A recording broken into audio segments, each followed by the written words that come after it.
근거가 없는 얘기는 제발 좀 하지 말아달라고.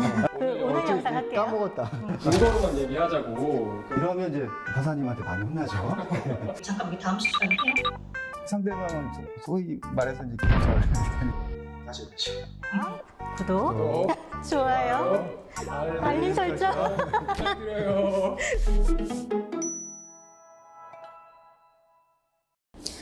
안녕하세요. 충북지방변호사회 박아롱, 이규철. 민경철 변호사입니다. 오늘은 민사소송이란 무엇인지, 민사소송을 어떻게 제기하는지, 그리고 통상의 소송과 다른 간이한 분쟁 해결 절차로 무엇이 있는지 알아보기로 하겠습니다. 임 변호사님, 민사소송이란 무엇이고 형사소송과 어떻게 다른지 설명해 주시겠어요? 네, 민사소송이라는 것은 사인의 권리 보호와 사법질서의 유지를 목적으로 국가가 마련한 재판 제도를 말합니다. 넓게 보면 가압류, 가처분 등의 고전소송이 있고요. 일반적으로 드라마나 영화에서 그 법정에서 당사자가 다투는 고난소송과 승소 후에 강제경매 등의 강제집행도 있습니다. 반면에 형사소송, 형사재판은 사인에 대한 국가의 형벌권 행사에 관한 사건, 즉 형사사건을 대상으로 하는 점에서 민사소송의 목적과 구별됩니다. 검사가 피의자를 법원에 공소제기함으로써 형사소송이 시작됩니다. 민사소송과 형사소송을 구별하는 예로 한번 들어보겠는데요. 상당한 채무를 지고 있는 B가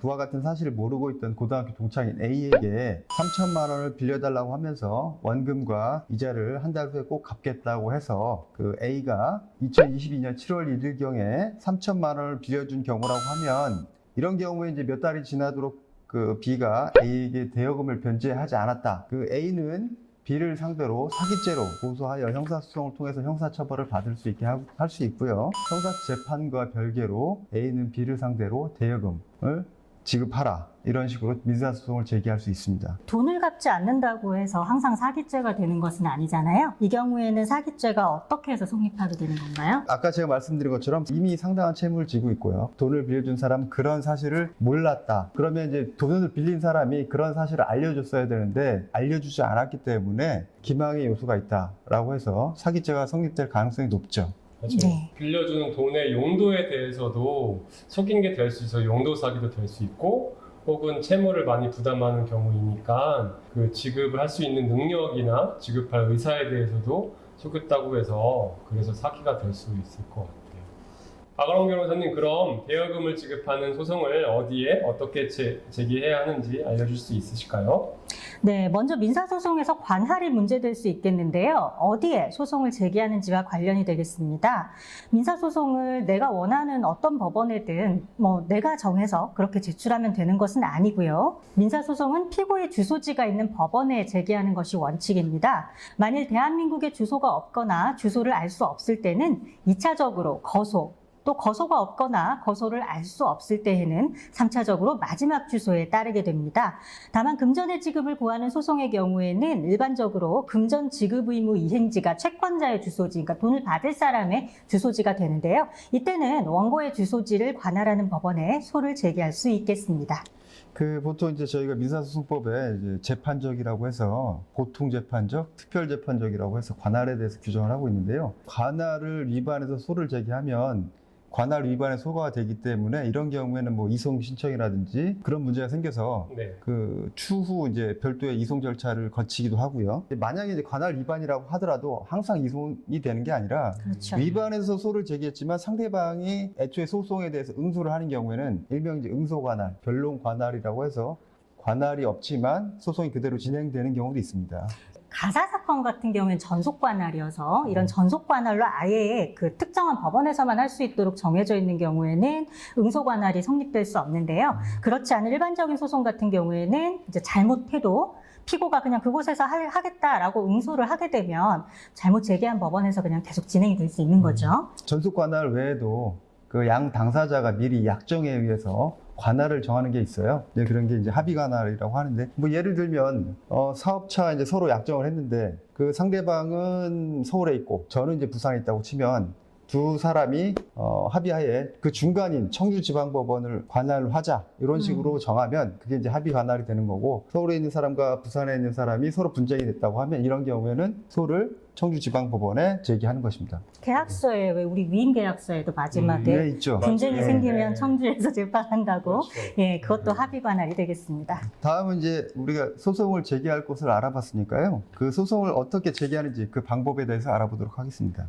네, 소는 법원에 소장을 제출해서 제기하게 됩니다. 그 예시 자료를 보여드릴 텐데요. 그 소장을 한번 보시면 이 당사자의 인적사항을 이제 쓰게 되어 있고요. 그리고 청구 취지하는 것이 있어요. 그리고 청구 원인을 또 기재해야 됩니다. 이렇게 이 소장을 보면서 설명을 드리자면 원고의 이름과 주소 등을 기재하고 피고의 이름과 주소 등을 기재해서 당사자들이 어떤 사람인지 특정할 수 있도록 하셔야 합니다. 상대방의 이름과 뭐 예를 들어서 전화번호만 알고 있다.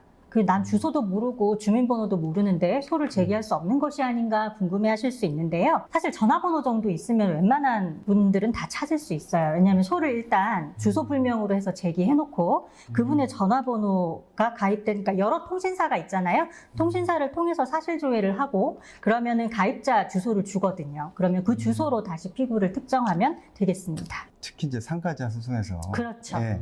상가자 소송에서 이제 불법 행위로 인한 손해배상 청구 소송인데, 보통은 소를 제기하는 사람 측에서는 상간자가 누구인지 이름조차 모르고 그렇죠. 맞아요. 주소도 모르기 때문에 그 전화번호는 알게 되더라고요. 맞아요. 그런 상태라고 하면 통신사를 통해서 사실 조회를 해서 피고의 이름, 주소, 주민번호까지 다 특정할 수 있을 것 같습니다. 그 요즘 SNS가 활발하잖아요. 그래서 저 같은 경우에 전화번호도 사실 몰라가지고 어떻게 해야 될지 모르는 상황이었는데 상간녀의 SNS 계정을 알고 계시더라고요. 근데 그 SNS 계정에 인별이라든지 이렇게 우리나라 회사가 아닌 경우에는 회시를 안 해주잖아요. 그렇죠. 근데 게시물을 보다 보니까 나 이제 돈을 그만 써야겠다. 이 카드 잘라야지. 이러면서 신용카드 이미지를 올려놓은 겁니다. 그래서 저희가 그 신용카드 번호로 상간녀의 인적사항을 특정한 적이 예리하시네요. 있었습니다. 철저한 변호사죠. 그러면 그 당사자 다음에 적어야 될 것이 청구 취지라는 것이 있는데요. 이 청구 취지는 청구를 구하는 내용을 말합니다. 예를 들어서 피고가 원고에게 어제까지 1,000만 원을 주기로 했는데 이걸 안 주는 거예요. 그래서 소를 제기해야 되죠. 그래서 피고는 원고에게 1,000만 원과 이에 대한 오늘 지급기일부터 지급기일 다음 날부터의 이자를 지급하라, 이런 식으로 청구 취지를 작성하셔야 합니다. 청구 취지는 보통 원고가 소송을 통해서 구하려는 바를 단 몇 줄로 요약해서 작성하는 건데요.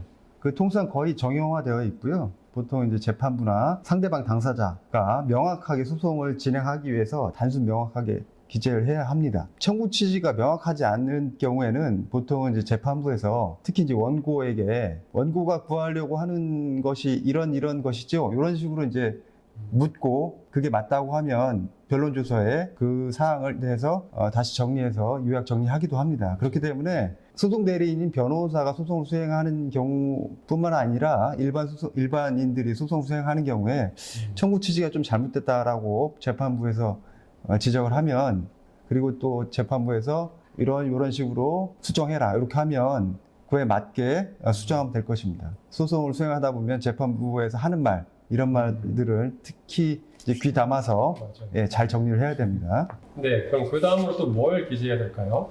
네, 그 다음에 청구 취지 밑에 이제 청구 원인란이 있지 않겠습니까? 청구 원인은 법률관계의 성립 원인을 말하는 것인데요. 앞서 말씀 주신 그 예로 설명을 하자면 이제 자세하게 조금 더 풀어서 쓰는데 꼭 써야 될 요소가 있습니다. 피고가 당사자 써야 되겠죠. 원고에게 한 달 전에 1,000만 원을 빌려가면서 어제까지 갚기로 했다. 그런데 갚지 않고 있으니, 자, 그리고 저희가 이제 받아야 될 게 원금만 있는 게 아니잖아요. 원금도 있고 오늘부터의 이자 또는 뭐 지연손해금 이런 것들을 지급할 의무가 있다. 그러니까 내 주장을 일목요연하게 자세하게 이렇게 쓰고요. 그리고 문제는 이렇게 주장만 해서는 안 됩니다. 지금 말씀드린 각각의 요소들이 있었잖아요. 이 요소들을 모두 뒷받침하는 증거를 첨부해서 제출을 해야 합니다. 맞아요. 이때 이 증거가 없이 청구 원인만 적으시면은 그거는 그야말로 일방적인 주장에 불과할 뿐인 거예요. 그래서 청구 원인을 뒷받침할 만한 증거를 꼭 제출하셔야 됩니다. 그 증거들을 예를 들자면 뭐 대여금 소송이라고 하면은 차용증 같은 것들이 있을 수 있겠죠. 그리고 돈을 넣어준 금융거래 내역 혹은 영수증 혹은 이것도 없으면 빌려준 사실과 그리고 언제 갚기로 하였는지에 대해서 뭐 문자나 카톡 같은 걸 나누었다면 혹은 또 녹음 자료가 있다면 이런 것들을 넣어줄 수 있을 것 같아요. 이렇게 소송을 제기하면서 저희가 가압류 등 보전 처분을 하는 경우가 있잖아요. 어떤 경우입니까? 그 본안 소송을 하기 전에 또는 본안 소송 도중에 금전 지급 청구하는 경우에 있어서 상대방, 특히 이제 피고의 재산이 본안 소송에서 승소를 하더라도 그 승소에 따라서 집행을 해야지 의미가 있는데 결국에 나중에 강제 집행하는데 상대방 재산이 없다고 하면 아무리 승소를 해도 의미가 없거든요. 그렇기 때문에 소송을 제기하기 전에 또는 소송 도중에 상대방, 피고의 재산을 묶어두는 절차, 이게 이제 가압류예요. 진짜 중요하죠. 예. 근데 이 보전 처분 설명할 때 저희가 조금 힘든 게 부동산 같은 경우에는 사실은 잡아둘 때 보증보험을 들면 되기 때문에 크게 돈이 안 드는데요. 그렇죠. 네. 근데 채권을 가압류할 때는 현금 공탁을 해야 되잖아요. 맞아요. 예, 그래서 이게 현금 공탁이 내가 받으려는 돈의 20% 정도 되는 경우가 많아서 생각보다 공탁금이 크기 때문에 이 부분은 이제 저희가 확실하게 설명을 드리고 하실지 결정을 하시도록 안내를 드리는 편입니다. 맞습니다. 네, 근데 이런 통상의 일반 민사소송 말고 조금 더 간이하게 분쟁을 해결할 수 있는 방법들이 있습니다. 어떤 절차가 있는지 설명 좀 부탁드려도 될까요? 네, 민사분쟁의 간이구제 절차라고 해서 일반 소송보다 조금 간단한 것들이 있어요. 뭐 민사조정, 재소전 화해, 지급명령 등의 제도들이 있는데요. 이 중에서 가장 많이 활용되는 제도가 지급명령 제도입니다. 장점 같은 경우는 일반 소송보다 조금 빨리 진행되죠. 일반 소송은 아무리 좀 빨리 된다고 하더라도 한 6개월 이렇게 걸리는데 더 걸리는 경우도 너무 많고요. 지급명령은 일단은 이제 신청서를 제출하면 증거를 붙여서 내면 웬만하면은 이제 이게 나오죠. 그리고 인지대가 10분의 1이에요. 통상의 소송. 그렇죠. 네, 그리고 송달료도 일반 사건보다는 조금 적게 내게 됩니다. 지급명령을 신청을 하면 재판부는 지급명령 결정을 하고요. 그 지급명령 결정 정보를 채무자에게 송달을 시킵니다. 근데 채무자가 송달을 받고 2주 내에 아무런 이의를 하지 않는 경우에는 지급명령 결정이 확정이 됩니다.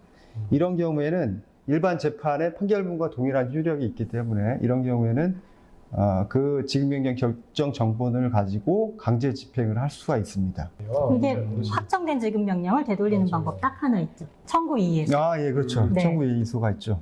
네, 그런데 청구 이의소는 사실 쉽지가 않아요. 벌써 확정된 집행권한을 되돌리는 거기 때문에 2주 이의 신청 기간 반드시 지키셔야 되겠습니다. 그러니까 이제 지급명령은 이제 부가적으로 말씀드리면 저희가 이제 지급명령을 하는 사건은 증거가 명백한 이런 사건에서는 지급명령을 하도록 권고를 하는데요. 상대방이 이의를 할 것 같거나 아니면 증거상으로 좀 애매한 부분이 있어요. 특히 이제 공사대금 사건 같은 경우에 공사를 완료했는지 여부를 입증을 해야 되는데 그렇죠.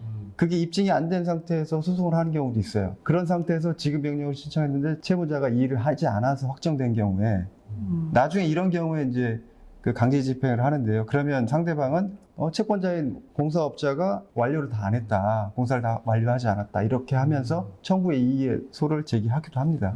예. 그러면 이 지급명령 결정에 대해서 이의를 하면 어떻게 진행되는 거죠?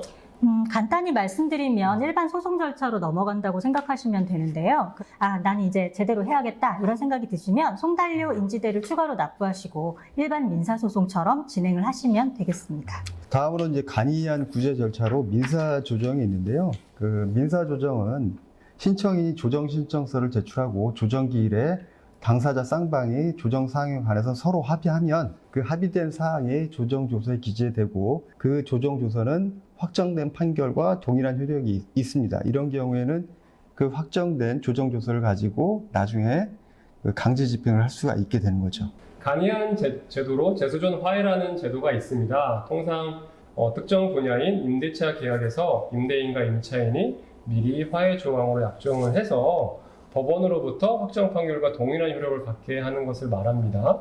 근데 이 주로 화해 조항에는 임대차 계약을 위반하거나 종료할 때 임대차 목적물의 인도에 관한 사항 이런 것들을 담는데요. 소송 계속 혹은 소제기 이유 이런 것들을 전제로 하지 않는 점에서 소송상의 화해, 그러니까 강제조정이나 임의조정과는 다릅니다. 근데 법원에서 행하여지기 때문에 집행권으로서의 효력은 부여가 됩니다. 그래서 임대차 계약 종료 후에 임대차 목적물을 인도하지 않은 경우 그럴 때 유용하게 쓸 수 있는 방법이라고 할 수 있습니다.